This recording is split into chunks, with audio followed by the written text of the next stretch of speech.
Le village de Kofari a été raccordé au réseau électrique grâce aux efforts conjoints de l'État de Côte d'Ivoire et de la mutuelle de développement de Kofari. La mise sous tension de l'électricité a été une occasion pour les populations de Kofari de célébrer la fête de la lumière le samedi 16 novembre 2024 sur la place publique du dit village, au lendemain de l'intronisation traditionnelle de leur 13e chef du village, Nanakra Yao Timothée. La fête de la lumière a été célébrée pour symboliser l'espoir, le renouveau et l'activation de l'électricité dans le village contribue à améliorer la qualité de vie des habitants. Le président du comité d'organisation adjoint a salué l'État de Côte d'Ivoire pour le raccordement au réseau électrique du village et a félicité toutes les parties qui ont œuvré pour l'obtention de la lumière. Nos remerciements au président de la République. Son initiative de doter notre village d'un réseau d'éclairage public témoigne de son engagement en faveur du développement de nos communautés rurales. Grâce à vous, notre village bénéficie désormais d'une infrastructure qui améliore considérablement la qualité de vie de ses habitants. Le porte-parole du président de la mutuelle de Kofari a fait la genèse des efforts qui ont permis l'obtention de la lumière dans le village. Il a remercié le président de la République, son Excellence Alassane Ouattara et le parrain Louis Kwaku Abonois, non sans énumérer quelques doléances en termes d'infrastructures de développement du village. Quand j'ai pris la présidence de la mutuelle, le regretté chef Nana Kwaku Nguessan Dingazoua, de son vivant, m'a confié ceci et je cite: mon cher ami Oussou, je te donne toute ma bénédiction à la tête de la mutuelle.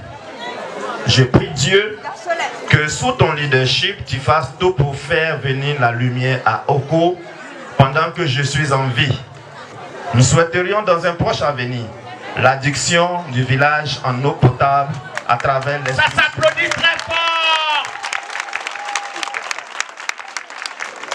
À travers les structures spécialisées de l'État de Côte d'Ivoire telles que l'ONEP, dont le PCA est non seulement fils de la région, mais parrain de cette cérémonie, et la SODECI. Aussi, nous envisageons la construction d'un centre de santé et d'un foyer polyvalent de la jeunesse. Nous sollicitons pour cela une implication et une contribution effective d'abord des cadres du village, ensuite des soutiens extérieurs. Merci à toutes les autorités politiques, administratives, les directeurs régionaux et départementaux, les opérateurs économiques, les sponsors qui nous ont aidés à sortir de l'obscurité. Prenant la parole à son tour, le parrain a rassuré les populations de Kofari que l'État de Côte d'Ivoire sera toujours aux côtés des Ivoiriens. Il a remercié le président de la République. Bientôt, vous allez avoir les canalisations de la SODECI ici. Voilà, si ça n'a pas encore commencé, vous allez les avoir ici et on travaillera lorsque ça va être une réalité, si ça n'a pas encore commencé, à ce que, pour avoir le compteur, vous puissiez bénéficier du programme social. Parce que pour avoir le compteur d'eau, il faut payer 167 500. Mais avec le programme sur lequel, grâce au président de la République, Alassane Ouattara, on va vous inscrire, au lieu de payer 167 500, vous allez payer que 10 000 francs. Mais chacun pourra avoir son porteur d'eau chez lui à la maison. Nous allons vous accompagner sur le foyer des jeunes. Donc ça ne sera pas un foyer de jeunes, mais on va le baptiser foyer polyvalent.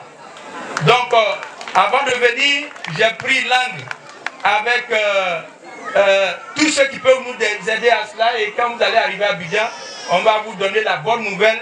Donc considérez que le foyer polyvalent de Oko est une réalité. Heureux de bénéficier de l'électricité, le chef du village remercie le président de la République et l'invite à continuer sur cet élan afin que son village puisse bénéficier d'autres infrastructures de développement. Je dis grand merci au président de la République ainsi que tous ceux qui ont travaillé dans l'ombre pour pouvoir avoir cette lumière. Je dis merci à tous ceux qui nous ont aidés à réussir cette fête.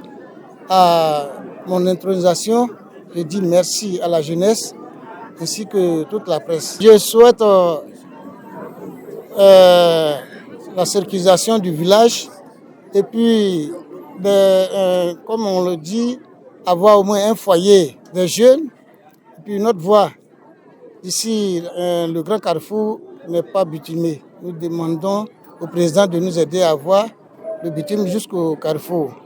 Et puis, les bus qui passent pour aller à Cancro peuvent arriver à Oko. Ça, c'est notre souhait. C'est ce que j'ai à dire. Vraiment, c'est l'union que je cherche.